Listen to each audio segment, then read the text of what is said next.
Hi guys and welcome to Fandom Newbie. My name is Shruti and today I'm going to be discussing my top books of 2020 so far. Can you guys believe that it's already July? Like seriously, where has this year gone? I don't know. I don't know how 6 months have already gone by in this year. But that means that we're halfway through the year, so I just thought it might be a good time to discuss my top 5 books of 2020 so far. So the first book that I want to talk about is Daisy Jones and the Six by Taylor Jenkins Reid. So basically this book is about a band named Daisy Jones and the Six, and this is a fictional rock and roll band that was famous in the 1970s. And the story is basically about how this band came together, how they created a record-breaking, amazing album, and how and why they finally split up. Now, the way the story is told is through interviews. So like the different band members, their family members, agents, other important people in the music industry at that time are basically like giving an interview to someone, and that's how we get to know the story of the band. So I listened to this book on audiobook actually, and I have to say that like experience of listening to the book just made the entire story come to life a lot better. This is because the audiobook is in such a way that it is a full cast audiobook, which means every single character in this book has their own unique voice actor. So when you're listening to the audiobook, it just feels like you're listening to some kind of documentary of this fictional band, and it just brings these characters to life in a much better way, and it just heightens your experience of reading the book. Also, the way the story is told, because it's through like interviews and stuff, it just makes it feel so real. And just the way like some things were described in this book, like there's this one scene where like the band members are like they're posing for an album cover, and just the way this entire scene was described and the way the photographer is talking about like how he took that picture for their album cover, like at the end of reading that, like I wanted to see that album cover. Like honestly, at the end of reading this book, I just felt so sad that this band actually doesn't exist, because just the way they've described how they wrote their songs, the way they described how they took that photo for the album cover, like I wanted to see it. At the end of this book, like at the end of reading their journey, just like I wanted to listen to their music and like fall in love with their music, because it's described so beautifully in this book. It's mesmerizing, and yeah, I highly recommend this book to you, because it was one of like my best reading experiences that I've had so far. The next book that I want to talk about is Vicious by V.E. Schwab. So what this book is about is that there are two college friends, Eli and Victor, who are just brilliant. Like they are like geniuses basically. And they're working on their college thesis. And what their college thesis is about is a term called EOs, or extraordinary people. So that is people with superpowers. And during their entire like research for their thesis, they find a way to actually create extraordinary people. But in doing that, like things go horribly wrong. And the incidents that happen after this point lead Victor and Eli to go from being best friends to mortal enemies who want to kill each other. Now, the best thing about this book is that there are no good characters. Like almost everyone in this book is morally gray or like evil in some way, which is why I felt like it was such a different reading experience, because like it was like one evil person versus another evil person, so you don't really know who to root for. So like at the beginning of the book, you're rooting for someone, and then you feel like, okay, that this character seems to be a little bit redeemable.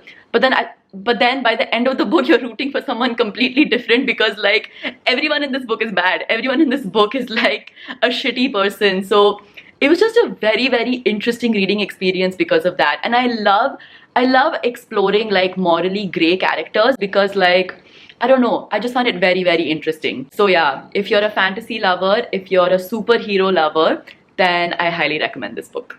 The next book on my list is Those Pricey Thakur Girls by Anuja Chauhan. So this book is basically about the Thakur family, like the Thakur sisters and their mom and dad, and also their aunt and uncle, who live in central Delhi in the 1980s. The main character is Debjani Thakur, who is kind of like this stuck-up girl with very idealistic views who wants to be a news anchor on TV. And her love interest in this book is Dylan Singh Shekhawat, who is kind of like this flirtatious, charming, feisty young man who also has like a need to uncover government scandals and expose corruption. Now, while this book does focus on the romance between Debjani and Dylan quite a bit, And there is a lot of drama that is there in this book, like a lot of family drama. Like there are extramarital affairs, there are property disputes, there's like a lot of sibling rivalry between the sisters, and there's also a ghost.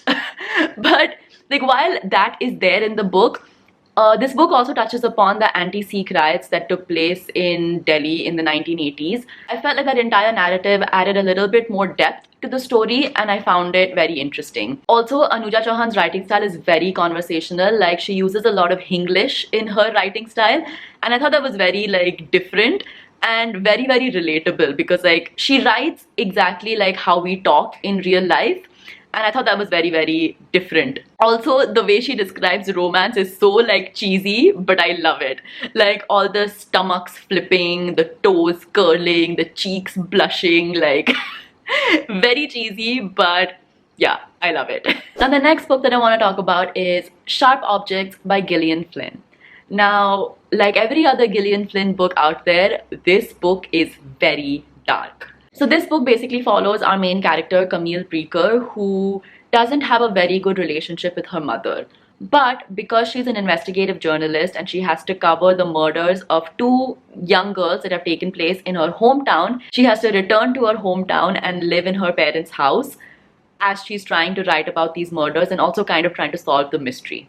But in doing so, in like uncovering the secrets of this murder mystery, she also has to confront her own demons, which include like confronting her horrible relationship that she has with her mother, confronting the death of her sister, and also she has to deal with her extremely out of control stepsister. This book is extremely twisted. It's very creepy and very dark. Like it really made me uneasy at times, but it's the kind of uneasy that like propels you forward because you really want to know what happens next. Like you want to know what happens in the plot. So even though it made me very uncomfortable at times, like it also intrigued me enough to like push me along, and boy was it a crazy ride. This book is also extremely adult, so I don't recommend this to anyone below the age of 17 maybe, because some of the themes that are explored in this book is very dark. So yeah, I feel like you have to be a certain age to read this book. Also, for adults who want to read this book, a huge trigger warning on themes of self-harm. Yeah, just keep that in mind before you pick this book up, because like I said, like this book is very dark, it's very twisted. So proceed with caution for this book. It's a really good book, but yeah, proceed with caution. And the last book that I want to talk about is My Sister the Serial Killer by Oyinkan Braithwaite. Now, by reading the title of this book, you would expect this book to be probably a thriller, but actually it reads much more like contemporary fiction than an actual thriller. Because essentially what this book is about is the relationship between two sisters, Ayula and Korede. It's about sibling rivalry, it's about the bond that these two sisters have, and it's also about like the family dynamics between these sisters and their mother, and also their abusive father. And to top it all off, one of these sisters is a serial killer. This book is extremely witty. It is dark at times because of course you're like dealing with a serial killer, but I feel overall this book is more about like family dynamics and things like that, rather than focusing upon like the serial killing, which is what I felt like made this book a lot more interesting. Also, this book is a very simple read. Like I feel it's good for beginners, and also you can finish this book maybe in one day because it's not that big. But yeah, very witty book with a kind of strange, abrupt yet very satisfying ending. So yeah, also highly recommend this one. So yeah, that was my video for today. I hope you guys enjoyed it. If you did, give it a thumbs up, leave a comment down below letting me know what your favorite books are of the year so far. And of course, if you like videos like these, then do subscribe to my channel for more book related videos. I'll see you guys next time. Bye.